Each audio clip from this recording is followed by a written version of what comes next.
অনেক আগে থেকে আমার আব্বার সাথে আমার পরিচয়।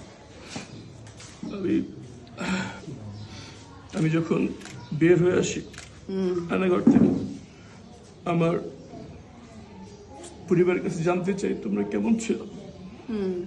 সবার আগে যে পরিবারের কথা তারা বলেছে সেটা হচ্ছে মায়েরটা।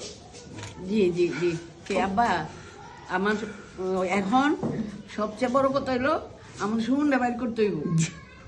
হ্যাঁ, আমার আবদার আমার সুমনটা বাইর করতে হইব আব্বা। এখন পর্যন্ত সুমন ভাইয়ের গ্রুপের সাথে যারা জড়িত হ্যাঁ, তাদের কাউকে গ্রেফতার করা হয় না। জি, একদম সুমন ভাইয়ের পরিবার সুনির্দিষ্ট ভাবে নাম জানেন। সুমন ভাইয়ের ওর মা আমার আগে থেকে বাবার সাথে আমার পরিচয়। সুমন ভাইয়ের গুমের সাথে জড়িত সুমন ভাইয়ের পরিবার সুনির্দিষ্ট করে যারা ওনাকে উঠিয়ে নিয়ে গেছে তাদের নাম বলেছেন। পাঞ্জাবের জগতে একটি বিশ্বস্ত নাম শাবাব এথনিক ওয়্যার। এখন পর্যন্ত তাদের কাউকে গ্রেফতার করা হয়নি না। সুমন ভাইয়ের মতো শত শত পরিবার এখনো জানতে পারেনি তাদের সন্তানের সাথে কি হয়েছে। আমি যখন নিখোঁজ ছিলাম তখন আমার পরিবারের সাথে আমার অনেক নিকটাত্মীয় যোগাযোগ রাখেনি, কিন্তু এই পরিবারটা যোগাযোগ রাখছে।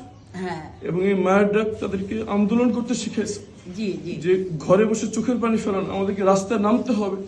এই সাহসটা জুগিয়েছে আমাদের সুমন ভাইয়ের মা, সুমন ভাইয়ের বোন মারুফা আপা, আখি আপা, তুলি আপা। সুতরাং আমাদের এই সংগ্রাম ইনশাআল্লাহ চলছে, এবং যতক্ষণ পর্যন্ত না জড়িতরা যত ক্ষমতাধর ব্যক্তি হোক, তাদের পেছনে যত বড় পরাশক্তি না থাকুক না কারো, যতদিন তাদেরকে বিচারের আওতায় না আনা হচ্ছে আমাদের এই সংগ্রাম চলবে। এবং আমাদের এই পরিবারের সাথে আমাদের সম্পর্ক রাজনীতির অনেক ঊর্ধ্বে, এবং আমি আজীবন কৃতজ্ঞ থাকবো এই পরিবারের সাথে। আমি যখন ছিলাম না তখন আমার পরিবারের সহায় ছিল মায়ের ডাক এবং এই সুমন ভাইয়ের পরিবার, আন্টি, মা, আলহামদুলিল্লাহ। এবং আমি আজকে সবাই